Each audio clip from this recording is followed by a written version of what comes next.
Take her away, boss. Welcome to episode number 51 of the Canadian Prepper Podcast. We're recording on Sunday, January the 19th, 2020. My name is Eric. I'm the host of the show based in Southern Ontario. I'm a hunter, target shooter, ham radio operator, BE3 EPN, and a computer geek. I got into preparedness. I was working frontline emergency services and witnessed an over-reliance on emergency services during major events such as ice storms, power outages, etc. Started a small preparedness company to help people get prepared and better look after themselves for at least 72 hours, if not longer. Well, my name is Ian. I live on Vancouver Island. I'm an outdoor loaded handyman. And tonight I'm actually not wearing my fuzzy hat, which is, I guess, is a disappointment to some. So, just saying. I'm disappointed. I come here for two things. I come here to listen to Eric's dad jokes, and I come here for your fuzzy hats. And tonight, I'm only at 50%. We need to get those numbers up. Yeah. I'm Alan. My friends and family call me a safety nerd. My background as a first responder has focused me on safety above all else. I teach first aid and coach my family and friends to be better prepared. I'm a locksmith by trade and have worked in the physical security industry now for more than 20 years. And my name is McKay. I'm from Canada's East Coast. I'm a Canadian Armed Forces veteran, volunteer firefighter and station chief, and also a volunteer search and rescue technician and prepper. I've been preaching the prepper lifestyle to varying degrees for the last 6 years or so. This was really born out of necessity to ensure the short-term survival of my family, which includes 3 young children. If you would like to help support the show, keep the Canadian Prepper Podcast on the air, please buy a Canadian Prepper Podcast t-shirt at www.rapidsurvival.com. All proceeds help to keep the lights on and the backup generator fueled. And if you're enjoying the show, please take a few minutes and like us on Facebook at facebook.com/Canadian Prepper Podcast and submit a review on iTunes. We want your feedback, good or bad. Even if there's a topic you want us to cover, let us know. You can email us at feedback@prepperpodcast.ca. All right, and we've got some escalating content for you in this episode. I was kidding. There's the other half. Yeah, there it is. We're going to start off with some preparedness-related news articles. Next, we'll be letting you know how we've improved our preparedness since the last episode. And we're going to get into the main topic of this episode, levels of emergency readiness. Move in some news. I got nothing for the news because, frankly, I don't care tonight. Oh, no, there is some news. There is some news. Alan, did you finish a course tonight? I think you did. I did finish a course today. After 8 months of training, studying, relentless hours, I have finished all my requirements for becoming NFPA 1001 and 1072 certified, which is really nerdy and geeky way of saying that I can put wet stuff on hot stuff and understand when there are hazardous materials about and don't lick them. That's about the extent of my qualifications at this point. But hey, that sounds like your calendar ready. Yeah, that's about it. That and being able to wax the truck in an efficient manner. Well, congratulations, man. That's awesome. Congrats. It's good stuff. Thank you. So I am. If I do slur a little bit, I am celebrating tonight, and I'm not ashamed to admit it. Nothing wrong with that. Well deserved. Oh, I think you're I'm celebrating by turning off my pager. There you go. There you go. Awesome. Well, for myself, I've got a few articles, I guess. There's a bit of a storm compared to some. I guess it's not much, but for the West Coast, it was a big deal. We had a few days there, multiple feet of snow. A couple interesting things came out of it, though. One, the city buses that they touted as the savior of the environment, which were all electrically driven, couldn't even get over a bridge with the snow. Bunch of ferries got shut down because of the high winds. All the flights got shut down on the island for myself. So yeah, it was interesting to see the entire transportation infrastructure can pretty much fall apart. As it turns out, the SkyTrain that was built for the Olympics can't run when there's snow on the tracks either. Well, that just seems really inconvenient. It's almost like they forgot they live in Canada and occasionally it snows even on the West Coast. Well, they don't live in Canada. They live in British Columbia, and there's a big difference. That's true. It's just a microcosm. It's only 1% of the province, and yet it has this weird microclimate going. So, but the other thing to do is it's funny when you watch the news articles, news stories, you can see all the cars. It's almost like, parting of the Red Sea. All the cars just kind of drive for the ditch, and that's it as soon as it snows. So there's hundreds and hundreds of cars and buses on the side of the road, and nobody's going anywhere. So. I remember being in Vancouver when I was young, and it was like there was a freak snowstorm, and before it even started accumulating on the ground, people were just abandoning their cars in the street and wandering around and what's going on, and like panic buying, like wrapping themselves up in blankets to walk down the street. And we were still wearing like sandals and t-shirts because it was just above freezing. Going, why are they behaving like this? No, it's interesting. It took me a day and a half to get home from work last time to get 26 miles across the strait. So it was entertaining. So anyway, second story I had was the Chinese version of SARS, version 2.0, starting to spread. So I think last week we kind of touched on it, but it's kind of spread over. Yeah, it's spread over to Japan and Thailand. A couple other places, they've had their first few deaths from it now. And basically, they're not 100% sure how it spreads, but it's spreading, and it's a thing. And it's a new virus I haven't seen before. So I just thought I'd mention that before things. Close proximity and poor hygiene. That's how it's spreading. Yeah. Isolate. And the animals too, in different species in close proximity, because what the market it came from, they were selling marmots next door to chickens, next door to pigs, and it's that movie, right? They had the very sanitary. Yeah, was that Contagion movie? I think it was had the pigs and the bats next door to each other or something. Anyway, so yeah, it's a recipe for disaster. Yeah, new coronavirus in China going crazy. Last one I want to talk on before I started griping too much about Vancouver snowfall is the ongoing situation in Newfoundland where they had up to 12 feet of snow in certain places.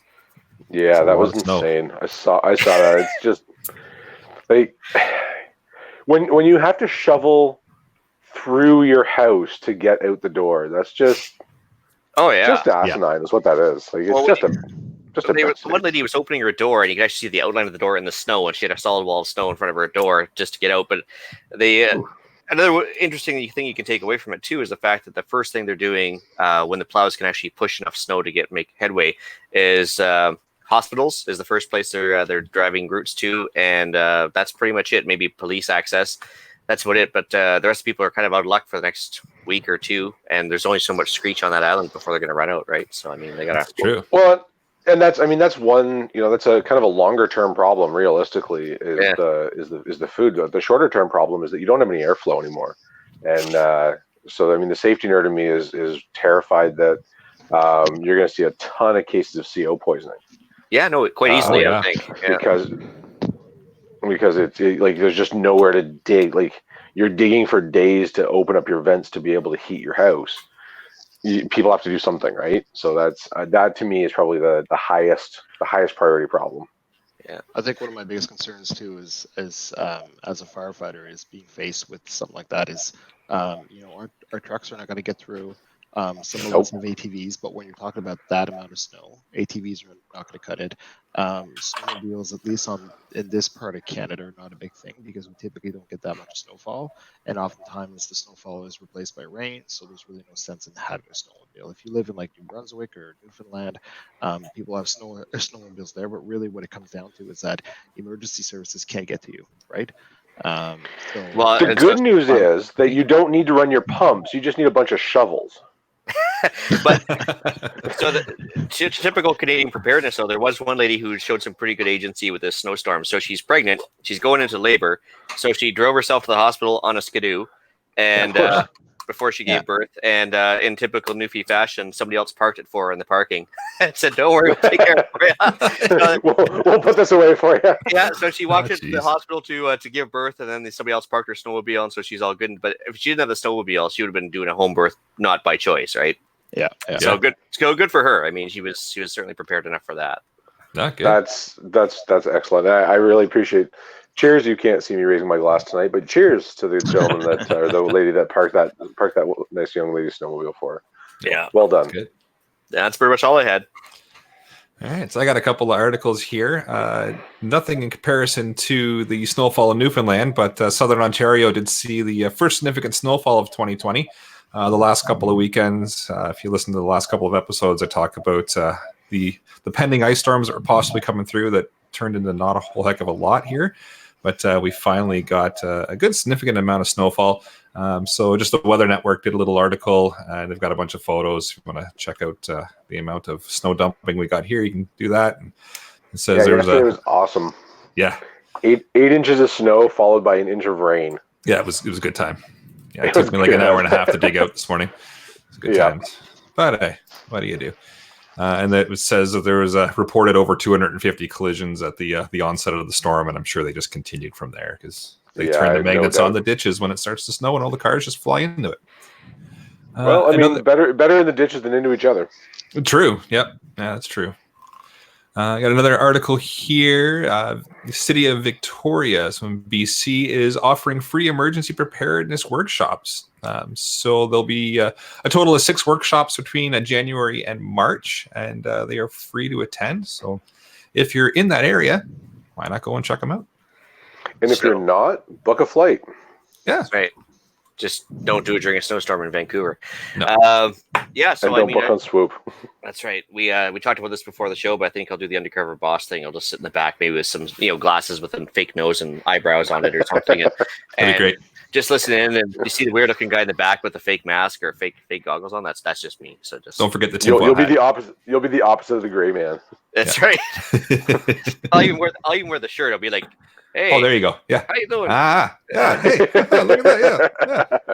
Yeah. But take a bunch of shirts and sell them while you're there. Yes. Oh, Oh, yeah. There you go. There's something. I like it. All right.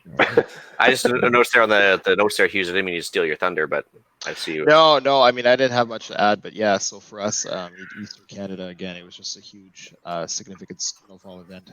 We did have something similar in Nova Scotia back in 2003. So we had Hurricane Juan that hit in September of that year, and then what they call White Juan that hit a couple months after.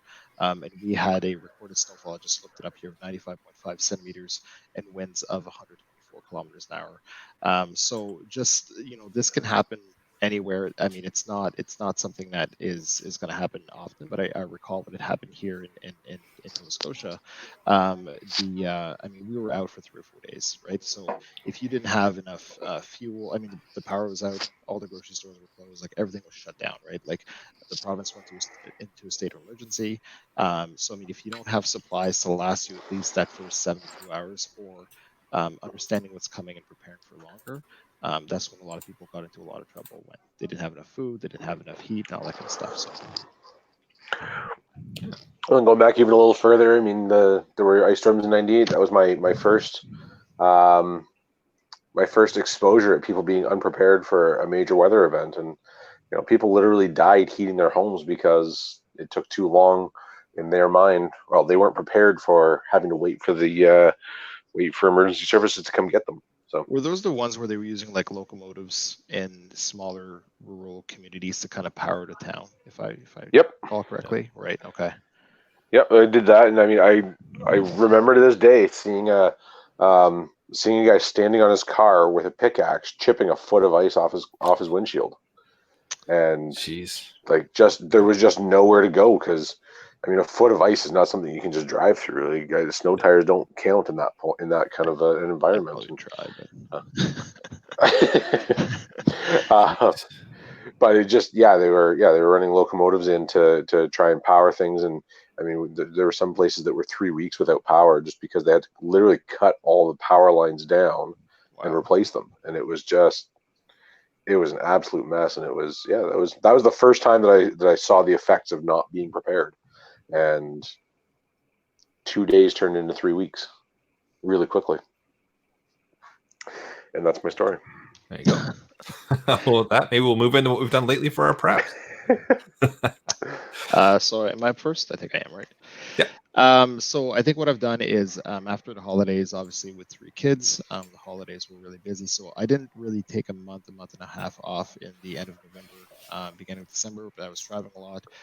3 young kids, Christmas is a big deal. So I was kind of lax on my prep. So at the beginning of the year, I was looking at my fuel storage, looking at how I'm cycling that out, how well I'm doing with that, ensuring I have enough food preps. And then what I do is, typically around this time of the year, I go through all of my bins that I keep all of my gear in, ensure that everything is fresh. I do this twice a year, so once in the summer, once in winter. So this is when I go through those bins. I go through the bobs, the get home bags that's in the vehicle, making sure that the batteries are changed out, making sure that the food is not expired, ensuring that like glow sticks are not expired, all that kind of stuff. So do this twice a year, and that's what I've been doing for the last 2 weeks or so. Is just making sure I'm going through everything, swapping out stuff that's not fresh anymore, and then identifying gaps and looking to see what I could do to close those when it comes to actual the physical preps that I had.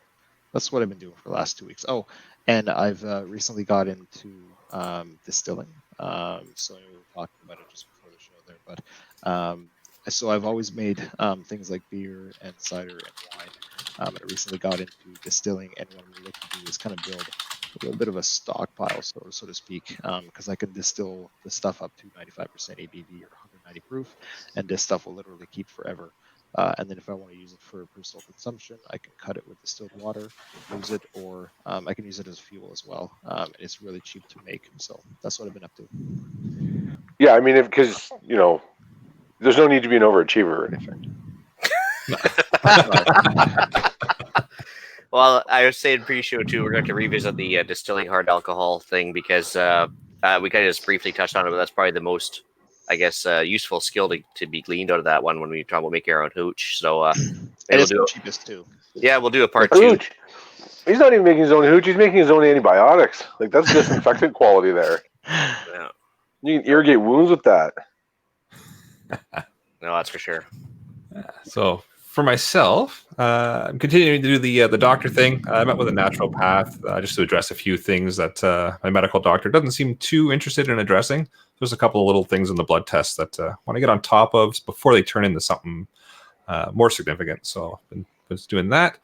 Added some groundwater protection to our home insurance policy. There's been a whole lot of flooded basements in this area, but it's been water that's come up through the foundation, so the concrete floor, or in through the walls. And people are very quickly finding out that that's not covered in their policies. So I gave my insurance company a quick shout, and they actually will cover that if you pay an extra $9.75 a month. Figured it was a good investment. And added a few thousand rounds of ammunition to my cabinet because Gotenda had a great sale and I couldn't say no. That only makes sense, right? I think that bulk stuff, it's hard to reload it for the same price you get the some of the stuff on sale, right? So it turned into about 23 cents a round. Yeah, I don't think I can beat that. So I Sounds mean, like 9mm. Yeah. I think I've done that math before. Yeah. Yeah. Yeah. Also, I think with the doctors too, I think they're more interested in symptom management nowadays and prescribing pills to give them kickbacks rather than actually solving the actual issue. So healthy people are not profitable. That's right. It's symptom management now. So. Yeah. No, I had the conversation with him about a few things, and he's like, "Yeah, well, you're within the normal spec, so I'm not worried about it." Well, no, I need to start looking at this a little bit closer. So, proactivity could, in the long term, actually be cheaper than dealing with symptom management. I'm just saying, but hey, that's nobody's interested in doing it cheaper. People are interested in doing it profitably. Exactly. Right. So. Well, as for myself, I did a whole lot of brass prep this week. Everything from 357 to rifle brass to all sorts of other stuff. Made a couple of CGN deals. I picked up myself a new toy that I'm not allowed to show on live streaming on YouTube anymore. But Bolt 1911. It's pretty. It's pretty. Stripped that to the bare frame and fixed a couple issues that it came with. So it's actually in better shape than I got it with. So dealing with the heavy snow and power outages, we were very lucky. I don't think we only had about an hour and a half worth of no power, unlike some people that were out for a few days. But I mentioned before, all the flights and ferries were canceled, so I kind of cut into my days off and just started rotating my gas supply. The Iran thing a couple weeks ago got my attention that I'm a little lacking on some of my fuel storage, so I trying to get rid of the old stuff, bring in the new stuff, call it a day. That's it. Oh, want to touch on stuff last week if I got time. Sure. Yeah. So, because although you did touch on the main point, which is air, water, salt, bad, I think is what I put. That's pretty much it. Air, water, salt, bad. Yes. Yeah, but hey, we got to touch on the history of Cosmoline, which is everybody's nemesis when they get a new SKS or 9130 Mosin or anything else. It started out as an ointment, like an antiseptic cream that you could actually use for minor cuts, abrasions, and cow udders. So they invented it for actually cosmetic purposes first, and they discovered, hey, it works really good for firearms and metal storage of any sorts. So is it really just Vaseline then? Like, is that all that it is? It's like a tarry Vaseline basically, or same thing as bag balm or anything else, but it's just a different composition to make it a little thicker and less heat. More heat resistant is what I'm trying to say. Anyways, and then same thing with Ballistol. It actually started out in Germany, and it's the same idea. It's kind of like Windex in that My Big Fat Greek Wedding, where they're spraying Windex on everything. And Ballistol, you can like basically do everything I think short of drink it, and it's good for, for the same type of things for a cosmetic thing, but it's also good for corrosive ammunition, metal storage, preservatives, everything else. I use a more modern stuff, which is the break-free CLP. Same idea. It's just basically putting a layer of oil between the air and the metal, which is good. And one thing you guys didn't touch on was vacuum sealing. But Oh, yeah. You're right, we didn't. Yeah, you're right. if you're going to use a vacuum sealer, I highly recommend you at least use 2 plies of the vacuum sealing plastic. Put rags around to soften edges around anything you want to seal in a vacuum sealer rag. Desiccant packs or O2 absorbers from Rapid Survival would probably be a good idea to throw in there. And also, if you're going to do that, if you're going to do the vacuum sealer bag trick, is seal your metal and your wood parts separate. That way you can just soak the metal parts in oil and kind of keep the wood in a lightly wrapped, kind of moisture resistant setup. That way the wood doesn't get oil soaked and kind of start disintegrating. Not the hijack, but if you guys have fantastic used frog lube for your firearms? I've had really bad luck with frog lube, and nobody that I know of actually likes it. I've had okay luck with some with Glocks, but it came down to having to heat the Glock to a rather almost uncomfortable temperature before applying the product. But otherwise, it seemed to work great. And somebody actually found that it's basically just coconut oil, I guess. Yeah, I can see that. I mean, that's what they use in third world countries a lot is with firearms as coconut oil because it's cheap and abundant. But again, it can go rancid. It's bugs like it, and they'll eat it, right? So yeah. So anyway, that's pretty much all I just want to touch on from last week's stuff. All right. Alan seems to have disappeared on us, so I guess we'll skip him for now. And if he decides to rejoin us, he can tell us what he's done lately. Great. And let's move into the main topic of the show then. All right, so the history of DEFCON, or defense condition levels. I put a little link in the show notes to the Wikipedia article. It started out in the Cold War, actually as early as the late 40s, early 50s, when they started doing the continuity of government stuff. They came up with the idea that they should actually have like a escalating level of conditions to put the armed forces on alert. And it started off with basically DEFCON 5 being the normal operations, so it's just your lowest state of readiness. Working all the way up to which would be condition white for or condition yellow for your situational awareness people. That's right. He's back. You go all the way up to DEFCON 1, where that's basically the missiles already in the air, kind of like Dr. Strangelove riding the atomic bomb down with your cowboy hat waving. That's DEFCON 1. So, so we got 5 levels to talk about. So I think Hugues, this is kind of your baby if you want to start off. Yeah, sure. So hopefully you guys can hear me. Hopefully my mic's not cutting in and out. If it is, just let me know and I'll go swap it out. So basically, the way this started for me is that when I started into prepping, the one thing I was focused on was getting as many things as quickly as possible, whether it was food or fuel or ammunition or anything that came to like camping gear and all kind of stuff. So I was tunnel vision focused on getting all these things. And over the course of time, I said to myself, I should have a plan for if something happens as to what I should be doing, because I'm probably not going to have my mental game at a state where I need it to be if some catastrophic event is happening, whether that's a weather-related event or something like what's been happening in Iran.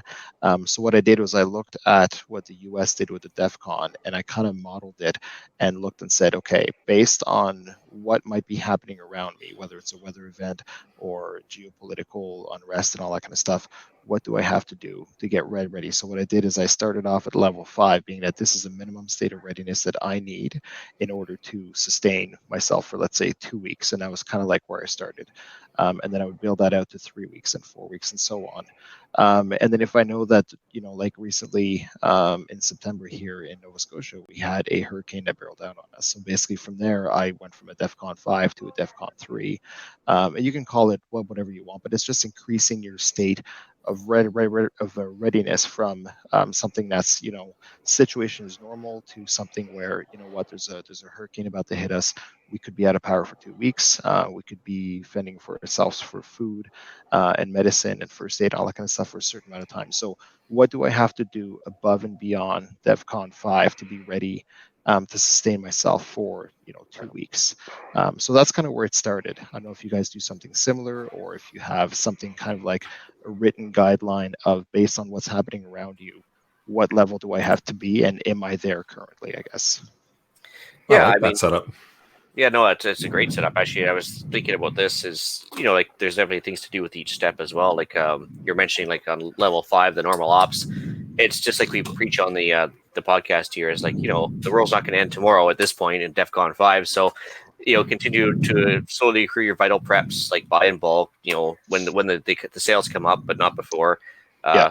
Small steps, improvements every day. And then, but this is where actually I fall apart sometimes when I get on the acreage here. I start ignoring everything outside the acreage. Is you still got to pay attention to things that are going on globally, because I mean, like, yeah, for all I know, something could have happened in Iran today, and I tell you the truth, unless my wife tells me, I won't know. And to get a balanced source, don't just watch CNN, please. Like, watch stuff from all around the world, or even don't even watch Fox all the time. Cheers, that's just as biased as anything else. So, Yeah. I mean, take a look at BBC World. Take a look at, if you have to, Al Jazeera, or if you want RT or whatever. But just watch something other than Canadian news, because you're probably going to get a much more balanced approach to a lot of stuff. So, and I'm not saying I think any one of them is right. I think somewhere in the middle of all those biases is probably close to the truth. But that's the big thing with, for me, DEFCON 5 stuff. And I think, I think the key there is to pay attention to what they're all saying that's the same. Yeah. Right, because Yes, they're all going to say different things, but when they start saying the same thing, that's when it's time to really pay attention. Yeah.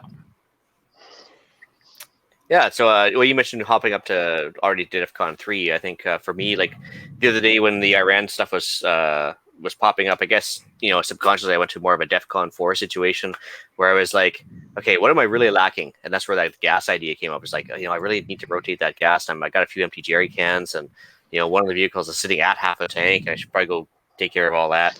And so, like, give yourself an honest assessment of what you're lacking, because before the panic starts, you might as well have some increased vigilance and maybe pay attention to the news, because, like we mentioned before, if RT, Al Jazeera, BBC World, and CBC all agree that there's been an attack in Iran, it's probably what happened. Yeah. And it is those little things, right? I mean, you mentioned, like one of my vehicles is at half a tank of fuel. It's those little things where I know I've got long-term fuel, but I don't want to have to dip into that long-term fuel unless I have to.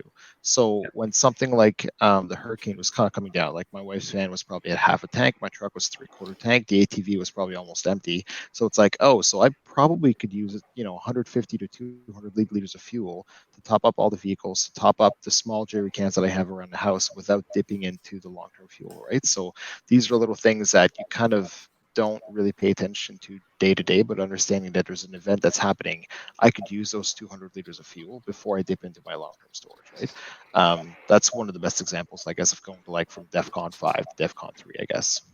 Yeah.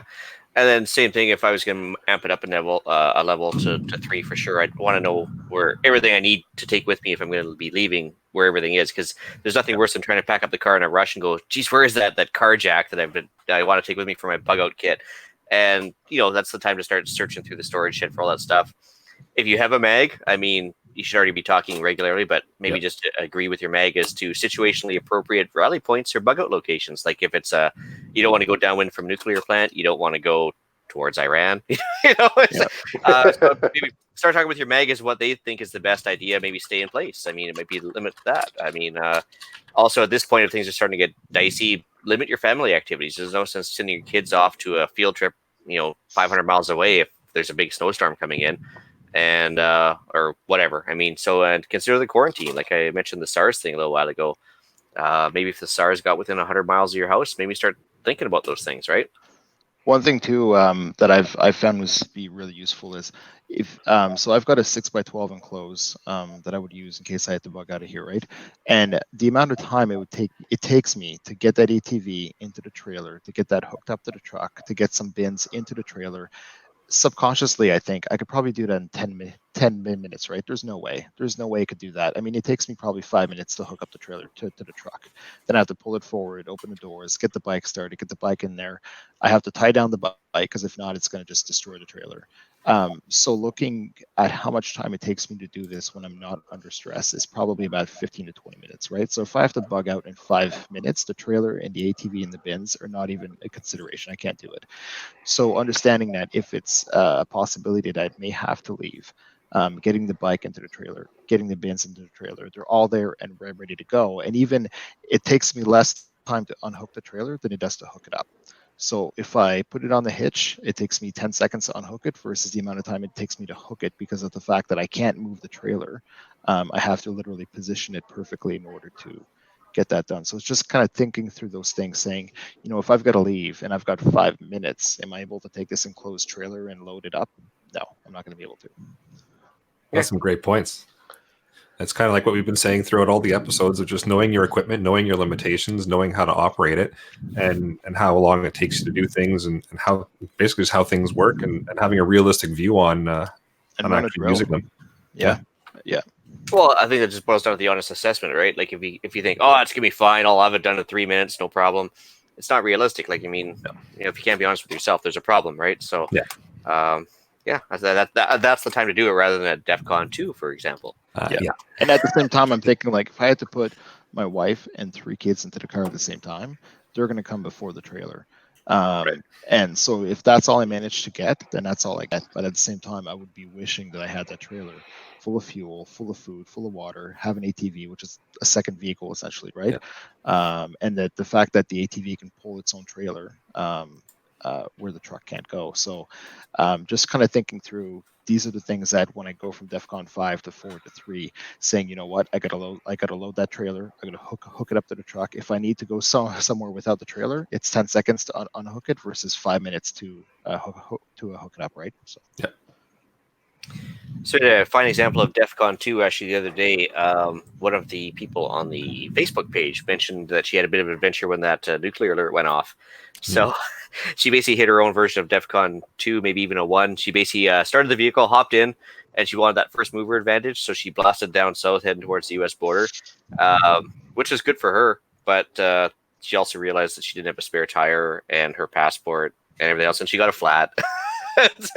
But she was telling us the story on there, and I was like, oh, okay, well, that's actually lessons learned. But good for her. At least she did the first mover advantage thing. So there was a lot of learning to be had there. So and that speaks to the necessity to run drills, right? I mean, it's great to war game and do tabletop exercises and say, well, I want to take these 10 bins and these 40 boxes of food and put the kid on the left side and put the wife on the right side, but until you've actually done it a couple of times, done some dry runs, it's all theoretical, right? And that's why, that's why the military does, live action exercises all the time, is for this exactly, right? So for going from DEFCON 4 to DEFCON 3, what do they have to do? And I mean, nobody's ever going to pretend that we're paramilitary in any way, but we can model our actions model our exercises after their exercises, right? Yeah, so the whole idea is like, train like you fight like you train. Yep. So I think Ian, the harder you sweat in training, the less you bleed in battle. That's right. I think Ian had a great example of, if your preps aren't all in one spot, how much time is it going to take you to get them all together and get them into a vehicle? And how many things are you actually going to forget, right? Yeah. Like, you're going to get on the road and you're going to be like, oh, I forgot this, I forgot that, I forgot that, right? So, part of being at DEFCON 5 is getting all those things when you have the time to do it, getting all those things in one central area, so that when you are under stress and you're thinking, I've got to get out of here, I got to get my family in a vehicle, I've got to get these preps in a vehicle, you're not running around. You're just taking them from one place and putting them to another place. And once the kids are in the car, you get your wife to help you out. Well, not even get them in the vehicle, but get them in the vehicle efficiently. So, like you mentioned, the bins and have them all pre-packed and everything else. I mean, if you pack like I do when I'm going camping, I basically fill the truck with all sorts of random stuff in random locations, and it can probably hold about 3 times as much stuff in reality. But in reality, I'm just heaving it in the back, and so it's like, organization is key, because you're gonna be able to not just carry more stuff, but you won't be forgetting anything, like you said. So one thing I've done for that, at least, and I don't want to derail this, but in the enclosed trailer, what I've done is I've put E-Track. And for those not familiar with E-Track, it's basically just this track that runs alongside of the trailer. And then what you can do is you can use things like 2x4s to divide the trailer. So when it came to my preps, I used to have everything in like these cheap Rubbermaid bins that you buy at places like Walmart, they're like $7 or so. Anyways, last year I found these Plano. Yeah, there you go. Those ones. like those things, So, right? About up there, yeah. I found the Plano Sportman's tote. They're basically they're lockable, so the actual lids lock onto the bins. You can put some padlocks or some zip ties and all that kind of stuff, and they're stackable. So when you have 2 or 3 or 4 on top of each other, they're really not going to go anywhere. And then I just basically put a ratchet strap on that, and I can get 4 in there pretty quickly. Get one ratchet strap on it. It's not going to move at all, right? So being able to understand how much room that these take and how high I can stack them and all that kind of stuff has been a great advantage as to how fast I can get preps from point A to point B, I guess. Yeah. So I guess moving on to DEFCON 2, this is the time to basically start the vehicle. If you haven't pack it. But it is the time where the first mover advantage does come in handy, right? So I'd say at this point, you're definitely limiting your excursions from the family. Keep a high alert on where everybody is at the time. If they have to go to work or whatever, just make sure you have like a good two-way communication updates as to what's going on. This is where I'd invoke a quarantine if there's actually like any sort of like a pandemic problem. Because at that point, if it's like, short of an absolute emergency, you might as well be a little proactive on that one too. Yeah, it can't hurt. Yeah. So this is like from a military standpoint, this is 6-hour deployment. This means that everybody is on base, nobody's drinking, everybody's like, you're carrying around your all the tools you need to actually be able to walk out if when the shit hits the fan.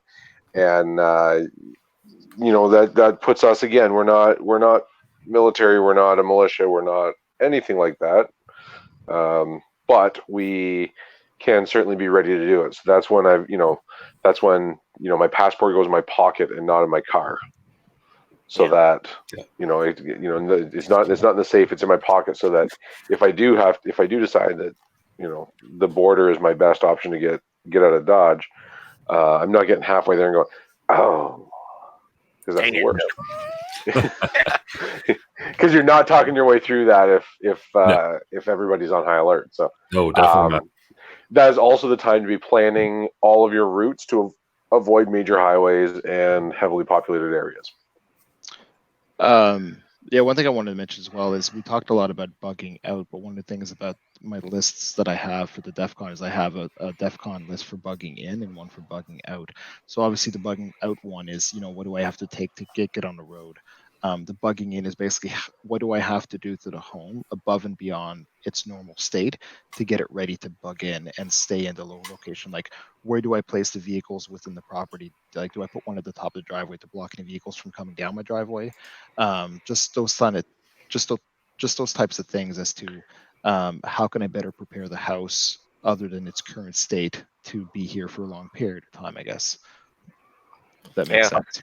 Yeah. Well, the ideal thing would be with a DEFCON 1 situation is to have your bug in or out completed by this time, right? So, like, for the example of the Fort McMurray fires, it's like everybody raced for the one highway out of town at the same time, and by that time, if you're not in the front of the line, you're probably pooped, right? So, yeah. That's a good point for having 2 lists as well. I think that's something that a lot of people will overlook. They'll focus on one and they completely forget about, there's actually 2 options, staying here or getting the heck out. And that's the thing is my preference would obviously to be to bug in because everything's here, right? Yeah. And then you have to, there's going to come a point where you have to say, okay, I've got to go. So then you switch lists, you go to the bug out list and say, how long do I expect to be gone? And that's where we start. And that's what I got to put in the vehicle. That's what I got to, hook up the trailer. How much fuel? Basically all of the fuel, right? Just stuff like that, I guess. Oh, that's good. Good point. So every single prep has 2 sides of it, right? Everything we do, we have, it's great to, we have water stability for ourselves. It's really great to have a fantastic well that you pump from within your basement, so you don't have to go outside and it's never gonna freeze. That is, an excellent water source. So you probably don't need to stockpile it, but that doesn't help you if you have to leave. So yeah, that's a fantastic point of having the two options together, so that we're not at all stuck with one option. Yeah, you don't want to be hamstrung with your choices, right? No. Fraser here in the live chat brings up a good point. He just mentions that road maps is something that he missed. not all gas stations carry them anymore, and learned that during the power plant incident. So, great point. Yeah. No, absolutely, and more importantly, the backroads map books. Like, Yes. it doesn't really count in Southern Ontario, but like I'm sure Nova Scotia has one. We've definitely got them here. It basically shows everything that isn't a highway. So Yeah, so one thing you could do is you can go to the Department of Natural Resources and get one to 25,000 or 1 to 50,000 topographical maps for the area. And it's good to get for the area that you're in, for the area that you expect to bug out to, because again, electronics can and will fail. Paper maps are going to be your best option, right? And it's not only that, but again, it's learning how to use a compass, how to calibrate it for the magnetic declination of the chart that you're using, just all that kind of stuff, right? So this all goes into the prep, and part of that is in the DEFCON list. Is once I get to an area, making sure I have the right topographical map, making sure I can set the magnetic declination on my compass to ensure that I'm navigating properly. And then another thing too is, if I'm taking my fuel storage with me, understanding that when my truck is towing 5,000 pounds, what's my expected mileage compared to how much fuel I have on board? So how far can I get without refueling? And that gives me a range of basically where I can bug out to, because I'm bugging out expecting that I'm not going to be able to refuel at all. So if I'm leaving with 124 liter gas tank, 300 liters of fuel in the back of the vehicle, I can expect to get to Quebec or Ontario without a problem. Knowing the range of the vehicle when you're towing a trailer. And a good thing when you're planning your routes, and of course you're going to plan your routes as much as you can and adjust them for what's working and what's not, in terms of what's in your way. But don't go past a gas station. If you can get into a gas station and you're not going to be sitting for an hour still waiting, maybe you've got 3/4 of a tank, but take the time to top it up, because that extra quarter tank might get you that last little bit that you otherwise wouldn't be able to get. I remember the first time I drove from, Southern Ontario on the Lake Erie shore up to Timmins, and I didn't know how far the next gas station was. So, we put in, $8 worth of gas, which that far ago was, it's a fair bit. It was a little more than half a tank. It was a little more than a quarter tank, I guess. But I didn't know how far until the next gas station, because we didn't have. I mean, that was before the time of smartphones. So it was, maybe it's 4 hours to the next gas station, maybe it's 7 hours to the next gas station. Maybe we go off on some weird road that we miss a turn and we get lost, and we need every drop of gas to get to where we're going. That said, last summer when I drove through New Brunswick, there's a road in New Brunswick. I think it's Highway 7. Somebody can correct me if I'm wrong, but that road is basically cuts the province in half diagonally from northwest to kind of east. It's 140 kilometers of straight driving, and there's nowhere to stop. There's nowhere to pull over. It's logging roads off to the left and right. There are no amenities. There are no turnarounds. There are no stop signs. Heck of a drive. It was a whole lot of fun in a rented truck, but really easy to run out of gas. Like 140 kilometers. If you didn't stop at the way, if you didn't stop on the way prior and went, oh, it's okay, I'll just stop at the next one. Right? That kind of makes me think about, I've never been, but when you see in movies, you're driving through that desert and you see like Last Chance Gas for like 300 miles, right? Or something like that. Exactly. It's kind of like, okay, maybe I should get some fuel here, because maybe I should stop and fuel up, because just in case. Or maybe it's just a sales technique.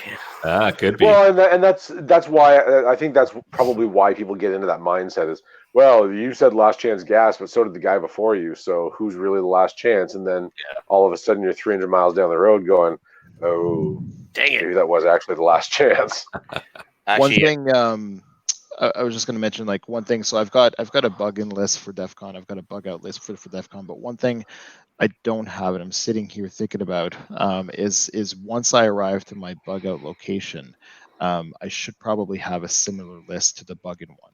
Understanding that I can't use the bug in one I have at home, because I'm not going to have all those amenities and a drilled well and all that kind of stuff. So I think that's going to be the next thing I'm going to work on, is understanding where I'm going to be bugging out to. What do I need to set up that camp or that area to be as best prepared as I can based on where I am. So probably a good tip for anyone on that's listening, but also having a list of things to do when you get there, because if you're bugging out, crap has hit the fan. You're not home anymore. You're somewhere away from your home. You're with your family. You've got to take care of them. You've got to take care of the kids. You've got to set up camp. You've got to think about security, water, fuel, keeping the kids entertained so that they don't go crazy and drive you, right? So I guess having a list to kind of go through that stuff as well can really give you, okay, you've arrived at your camp. What's the first thing you've got to do, right? Set up camp. You get a source of heat if it's winter. Make sure your fuel is squared away. Like refuel the vehicle, so if you have to hit the road again, you've got a full tank. Just kind of thinking through that, right? Well, it's like the modern day equivalent of circling the wagons and loggering in, like they used to do on the old days, right? I mean, because who knows what's coming in the middle of the night? So, like you said, fuel up. If you're having everything fueled up is a great idea. The outer perimeter security, just to keep an eye on things. Hopefully, you have more than just you and your family. I mean, ideally, you'll have a group together. But actually, before I forget, Traveling Prepper mentioned a good point too. That if you're going to rotate your gas like I am, or use fill up with gas in this time of year, the winter gas blend usually has a different ethanol content.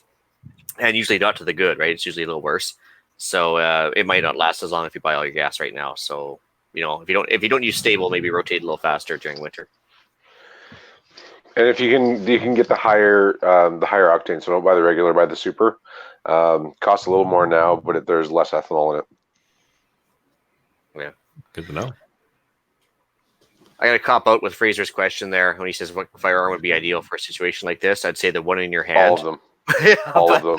Yeah. But because we're not in the States, we can't really talk about aggressively using firearms per se, especially live on a podcast. But well, I mean, the real answer is depends on what you're hunting. Yeah, and it depends on the terrain you're going to.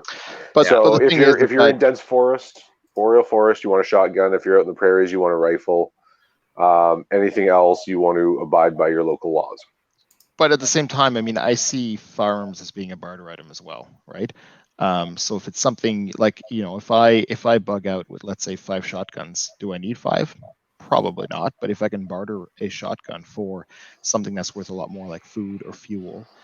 So I mean, if somebody has 500 liters of fuel, they want to barter for a semi-automatic shotgun.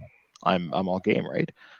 So I mean, understanding that you have to keep the bare minimum on hand, but these, like anything, like if you have an abundance of moonshine, or if you have an abundance of food or water or anything, it can be used as a barter item as well.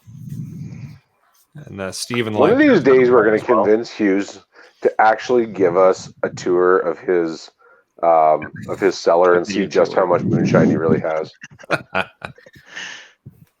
So but remember, if you're going to the live chat as well, just mentioning that the gas will burn faster, also with a higher ethanol content.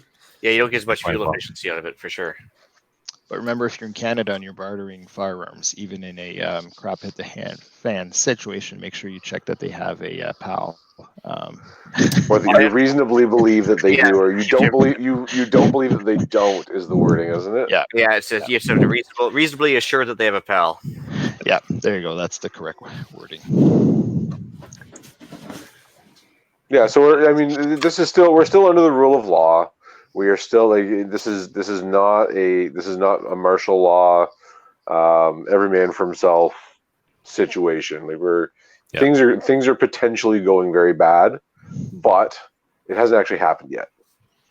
Yeah, right. That's the whole point of these different DEFCON levels. Like, we're really ready for something to go really badly, but nobody actually wants bombs dropped, so it may in fact de-escalate.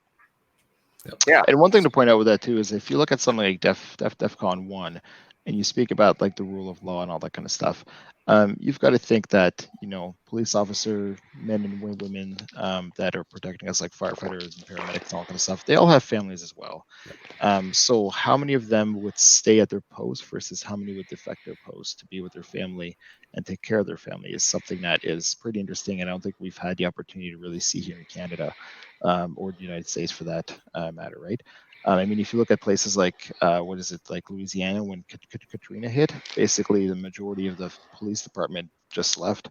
And that became like a law of the state for a few days, right? And I mean, this is not something that happened in, some third world country. This happened in the United States of America. And it was only like probably 15 years ago. So it's not that far off, right? Well, yeah, I mean, even a place like Louisiana, though, I mean, it got really bad, but eventually rule of law did return. So if you're going to start going all, Rambo in the zombie apocalypse, you got to remember that you might have to answer for your It's gonna actions catch later up on. to you. Yeah. Yeah. Barring a zombie apocalypse or like nukes flying or anything else, you're probably going to have to like justify your actions later on. So just keep that in And mind. that's the thing. I mean, if you're off to fend for yourself for a few days, like you said, this was a localized state of emergency. They're going to get the National Guard in, they're going to get the military in, and then they're going to restore the rule of law. And to your point, if you've become like a Lord of War of the state of Louisiana, that's gonna end pretty quickly, right? They're gonna put an end to that. So Yeah. But I mean, yeah, it depends on the DEFCON 1 situation at that point, right? I mean, the rule of law might have disappeared. I mean, but might not have. So more than likely it hasn't. But anyway, I guess. is the rule of law at that point. Yeah. I am the law. So at that point, I'd say DEFCON 1. I mean, at that point, all of your preps are pretty much there's no more prepping to be done, right? I mean, either you're bugged in or you're bugged out, and all you can really do at that point is kick back and know what you've done, what you can, and hopefully you're where you want to be and with who you want to be with, right? Like hopefully a mag or whatever. And at DEFCON 1, it's pretty much a fait accompli, so they say, right? Yeah. Nowhere else to go. Yeah, that's about all I had. Yeah. Oh, like I said, I like having the organization that this kind of list provides, and the ability to sit back while times are good and look it over and kind of put a plan together while you're not sitting in that situation of, oh no, what do I do with the the high stress and the anxiety and the rushing around. You've got it all planned out, you've got it all sorted, you're able to run through it and make sure that everything is where it needs to be. And there's just a level of organization which would put a lot of checklist people minds the rest. And I happen to be one of those people. I like lists. So yeah, checklists are fantastic. Yeah, well, Traveling Prepper brought up a good point too. Like he's either a DEFCON 5 or a DEFCON 1. And there's kind of nowhere in between. And we're all kind of like that, right? We're playing PlayStation or we're like prepping for the zombie apocalypse because we got to get this shit done now. Yeah. And so it's actually nice to have a graduated list to kind of like just not put your own mind at ease, but also like be methodical so you're less likely to miss stuff. So actually, it's this is a really good. I think what the list did for me primarily is on top of organizing and satisfying my to-do list OCD, was to it basically brought up more questions than it answered originally. Because I was looking at the different DEFCON levels, I was like, okay, so I can get the truck packed in like 5 minutes, and I'm talking like hooking up a trailer, and I was like, no man, I can't. Like, when I'm hooking up the trailer and putting the bike in it to go for like a bike run, it's like 20 minutes. And even if I was under stress, I probably couldn't do it much faster, right? So that really got me thinking, you know what, when it comes to DEFCON 2 and I've got to bug out, I need at least an hour, basically. So if somebody comes knock on my door and says you've got 5 minutes to leave, it's kids and wife and some protein bars, and that's it, right? So Priorities. Yeah, I think the list just helps make everything realistic. Like you can realistically sit down, see what you can actually get done, and then apply it to different stages. And I think it's a really smart way of doing things. It's I'm definitely going to start. And it just gets you to. I mean, your mind is already your mind's going to be racing. And the thing is I know that under high stress situations, as calm as you want to remain, you're going to forget things. Whereas the list gets you. For the pilots out there, you understand that the list is going to get you through what you need to do to survive, right? Or survive or extend your survival. Tunnel vision does happen under stress, right? So if you have a nice checklist right in front of you, you can focus on that with your little tunnel vision and then carry on. And speaking of forgetting things, I forget things on just regular types of days when I'm not under a lot of stress.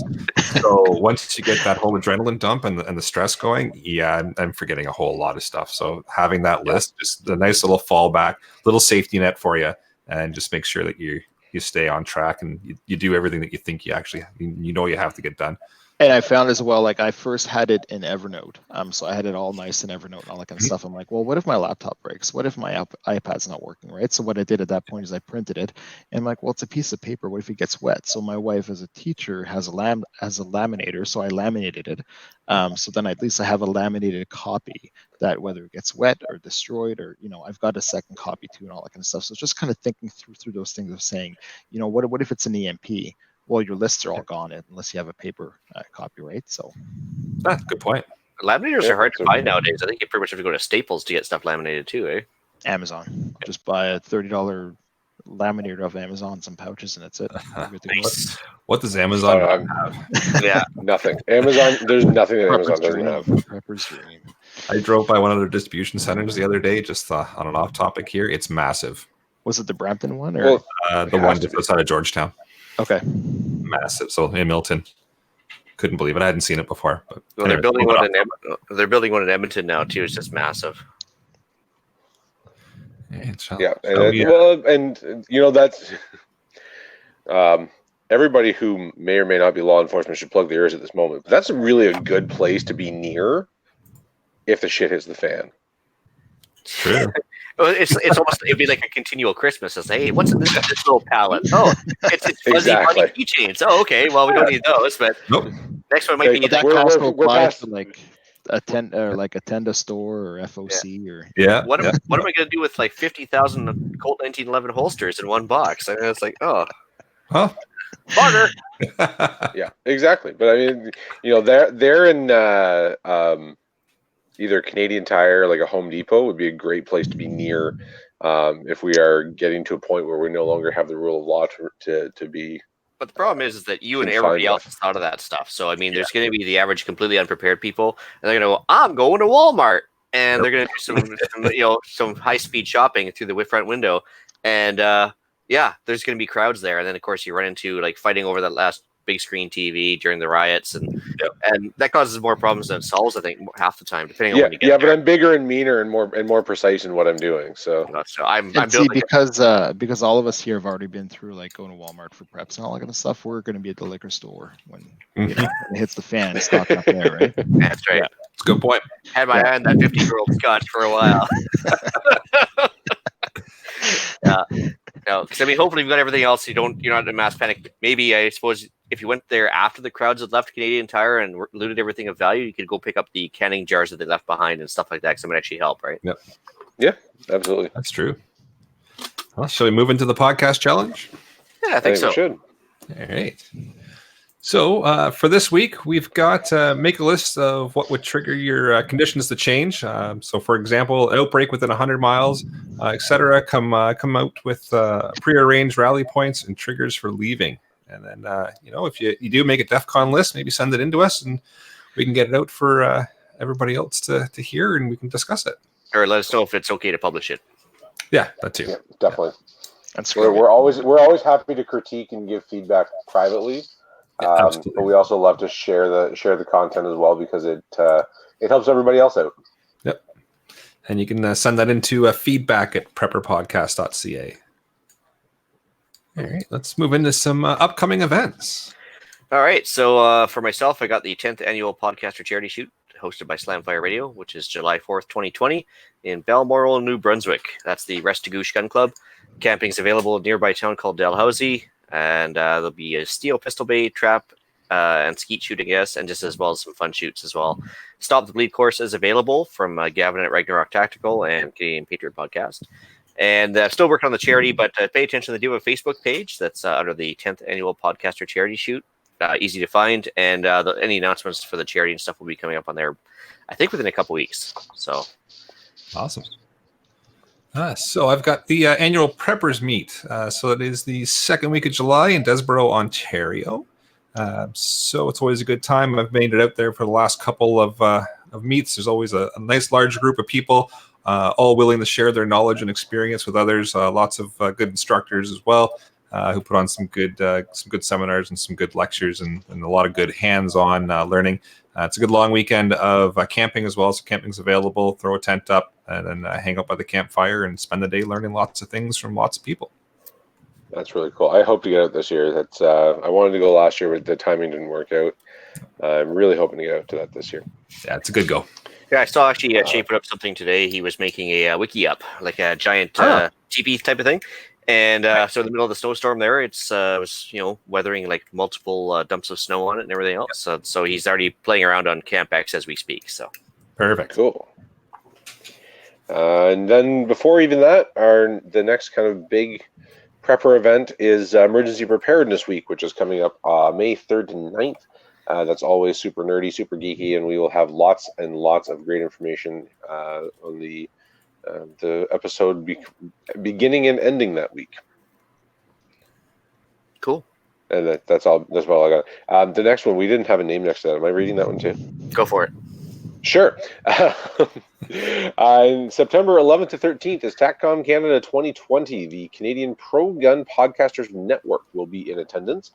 All your favorite podcasters will be on hand throughout the show, so make sure you stop by the booth, meet your favorites, and pick up some swag. Or drop by while we do our live broadcast, where we will be there talking to event organizers, guest speakers, and vendors about their all-new and must-have products.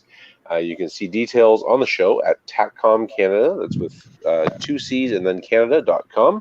And stay tuned for ticket release date details. There'll be a whole bunch of podcasters all in one booth. We'll be having a great time, I'm sure. And I'm looking forward to that. That's I've already got that time booked off. It's going to be great.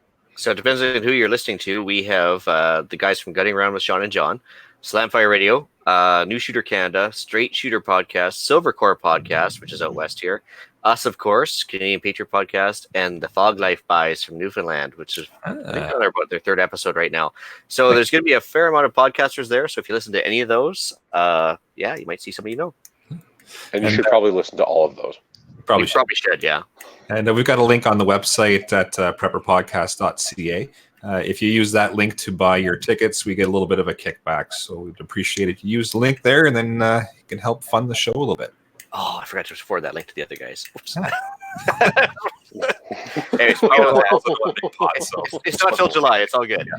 So, or September, sorry. Anyway. Yeah, so that is September 11th to 13th, and that does take place in Toronto, but it's, if you're going to go to Toronto, that's probably the best reason to do it. Yeah. It's right near the airport, which is good. Yeah, it's at the International Center, right? So it's a good location. So, not right downtown Toronto, so. Not right downtown. It's, closer than we'd otherwise like, but it's about the only big place big enough. So that's going to be a cool time, and lots more on that in the upcoming episodes, because that's going to be a big one. That's probably going to be our biggest event of the year. I think so. All right, let's move to some shout outs. I'm going to shout out my wonderfully forgiving and patient family, who's put up with me doing nothing but studying and learning about nerdy crap for the last 9 months, and now I've put all my books away and get to change my focus a little bit. So thank you to all of you. You know who you are. It's been a slice. I appreciate it. I got a quick shout out to GoTenda for the great prices and helping me stock up on my ammo preps. Much appreciated. Couldn't turn down that offer. Right on. I got a quick shout out to Northern Elite Firearms out of Prince Albert, Saskatchewan. They gave me some pretty good personalized service and fast shipping on some reloading brass. Even there's like a little bit of a mix-up, and they made it right away. The great customer service. So good bunch of guys there. And also interesting enough, on Facebook, South Frontenac Rental Center, SFRC.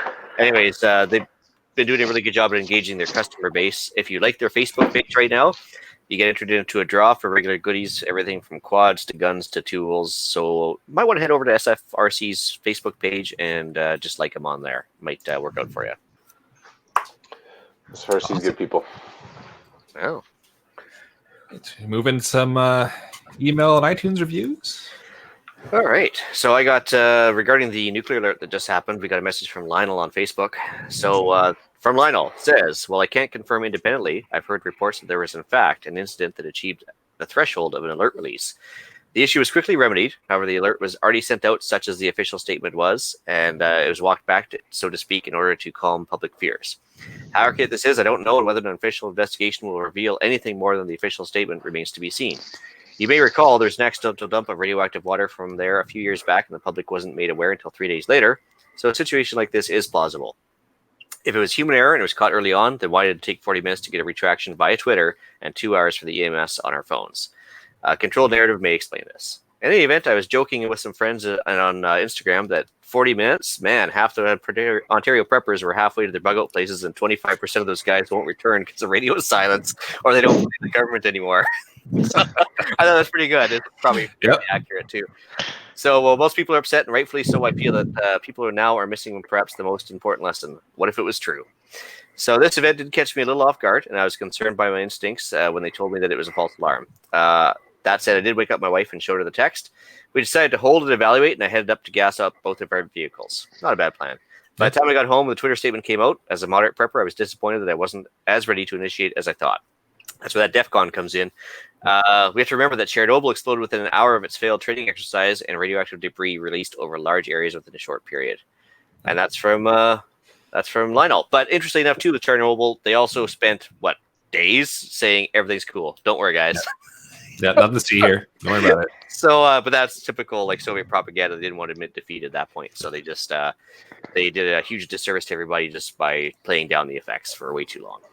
And I think he's got some really good points here as well. I've heard from a lot of people that it just kind of woke them up and made them realize that their level of readiness they thought they were at, they've learned that they weren't exactly where they thought. So it's been a good little head shake, and okay, maybe you need to move some stuff around and get a little bit better than a little bit more prepared than what I thought I was. Well, it's a bit of a black swan event compared to your typical power outage or zombie apocalypse or anything else that people are talking about. Not too many people talk about nuclear preparedness. Maybe we should talk about that later. Oh, hey. What a great idea! Intense. Yeah. Where the only concern that I have with this is the reports from sources unnamed that an incident may have actually happened. There's a lot of variables there, and I mean, you can say that about absolutely everything. There were reports from sources that Elvis is still alive, so I would take that with a little bit of a grain of salt, but take the good with the bad. And as inconvenient and unpleasant as that was, by the way, the emergency alert tone on our phones sounds a whole lot like my pager going off in the middle of the night, and I have a really hard time distinguishing the difference. Where would CNN be without anonymous sources? Come on. Yeah, well, exactly. So, I mean, but Lionel took the good with the bad here and realized that maybe he wasn't as prepared as he thought he was. So let's focus on that part. And what if this was a real event? What should you be ready to go for? And I mean, let's go how quickly can you go from DEFCON 5 to DEFCON 1? And if you live that close to a nuclear power plant, should you maybe always be at DEFCON 4, DEFCON 3, so that you can jump out really quickly, have that first mover advantage, while other people are still trying to figure out whether they should actually be leaving or not. So I would say that's the big takeaway from this, rather than the fact that something may have actually happened, which frankly our government is not good enough at covering up the stuff that they need to cover up, let alone the stuff that they don't really need to cover. So that's maybe my rant for another podcast, but that's I don't think we're good. I don't think our government is good enough at keeping secrets for there to have actually been a problem. Fair enough. So we got another message. Go ahead, Alex. We did get another message. We got one from Derek on Facebook Messenger, and he says, "Hey guys, just started listening to your podcast, and I think it's great. New to the prepping game and just starting out. Well, everybody's got to start somewhere. It's not just you, Derek. You've already taken the first step, and that's important." Derek says, "I live in Nova Scotia and own a small hobby farm. What would be the best advice you could give for someone in my position? Where we live, we're on a well and septic system as well, and when we lose power, it's usually a 2-day minimum event." Well, I mean, you've kind of answered your own question here. Like, what do you need to do to live with it with a 2-day minimum event? I think that this should become its own episode. Maybe we should get Derek on here and talk about it face to face. But I mean, the best advice, of course, is going to be your priorities, right? We can go 3 minutes without air, 3 hours without shelter, 3 days without water, and 3 weeks without food. I don't recommend pushing those limits as much as possible. So step one is stockpiling the stuff that you need to drink and eat. Air is not typically an issue. Shelter, right? What's the worst that's going to happen? Well, you're in Nova Scotia, so your roof may get blown off, right? So look at your worst case, make it better. My best advice is go back and listen to all the podcasts from about number 7, which is when I came on and it started getting really good. I was going to say, don't listen to the first 3 or 4; they're horrible. I think number 7 was my first episode, so start there and go forward, and everything beyond that will be absolutely fantastic.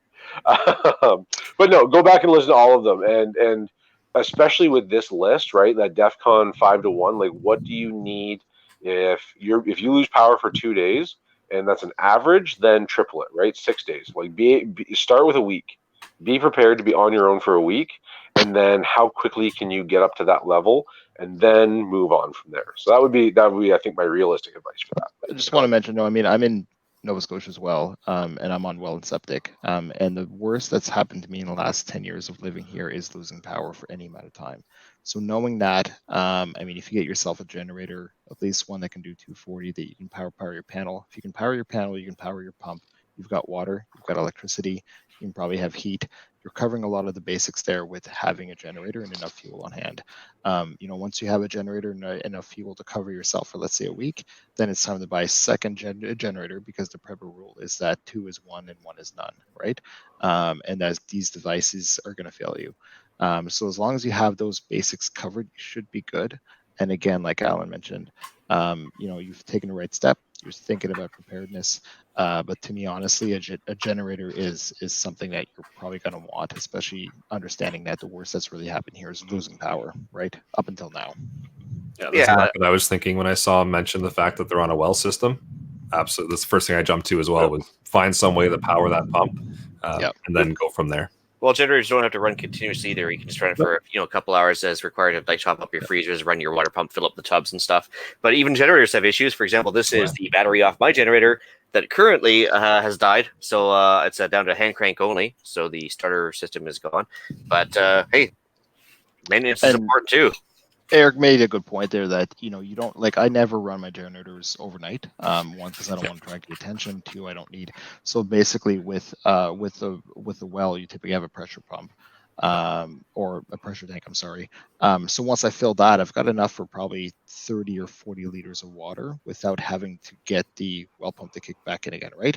And I mean, if you do lose power unexpectedly, you don't have any water storage, if you can have something to power that pump, then as long as that generator is running and that pump is running, store water. Get some water, fill your bathtub, fill some plastic jars and all that kind of stuff, right? Do whatever you can, because when you lose power again, if it's the generator that dies, you run out of fuel, at least you'll have that water on hand, right? Yep. But no, if you want to come on, let us know, Derek, for sure. Yeah, absolutely. Yep. We'd love to have you talk about it in a little bit more back and forth. We got another message on Facebook from Jake. I think that was Facebook still. It is. Jake says, just a piece of advice to whichever one of you picked up the Olight i3T EOS. I forget, who was that? Was that Eric? That was me, yeah. That was you. He ordered a set of AAA lithium ion cells. So 3.7 volts versus 1.5. Turns the 5 lumen setting into closer to 30 lumens at the high power setting, so 50% brighter. The luxury of lithium ion is the power output, and your setting won't diminish after 10 to 15 minutes of use.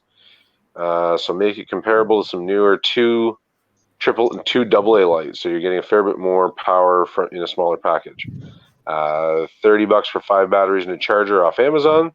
Definitely worth it for a single cell light. Made my old Streamlight Micro Stream 140 plus lumens over the 80 that it was.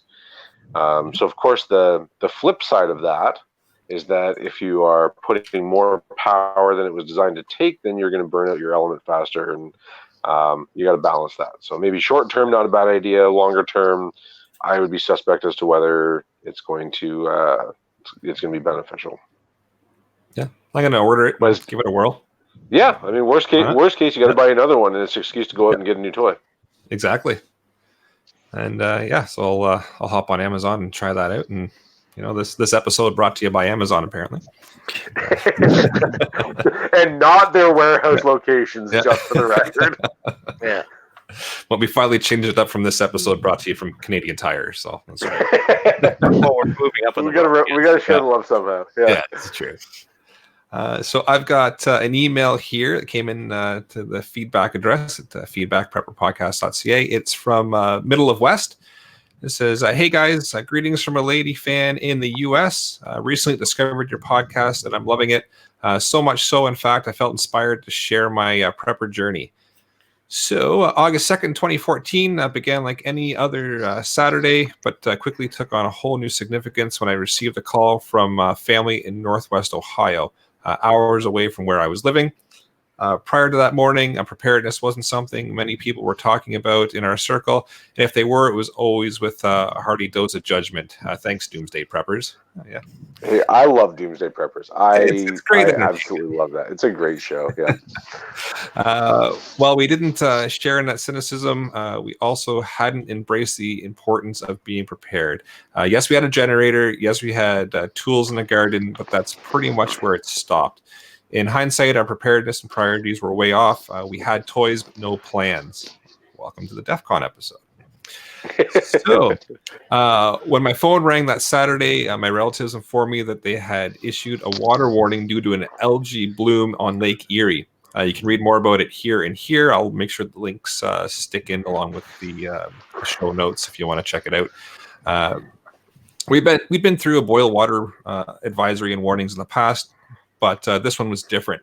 This time, not only were you supposed to refrain from drinking the water, you weren't even supposed to touch the water. No showers, no teeth brushing, no hand washing, no cooking, no drinking, no water, period. The toxins in the lake were enough to sicken and potentially kill humans and animals. Boiling could actually increase the toxicology in the water. So that's not good. No, it's really not. Lead also has the same effect. If you boil water that has lead in it, it becomes more leady. Yeah, I didn't know that. Yeah, learn something new. So it continues on here with the city attempted to calm the swell of panic by assuring residents they had things totally under control.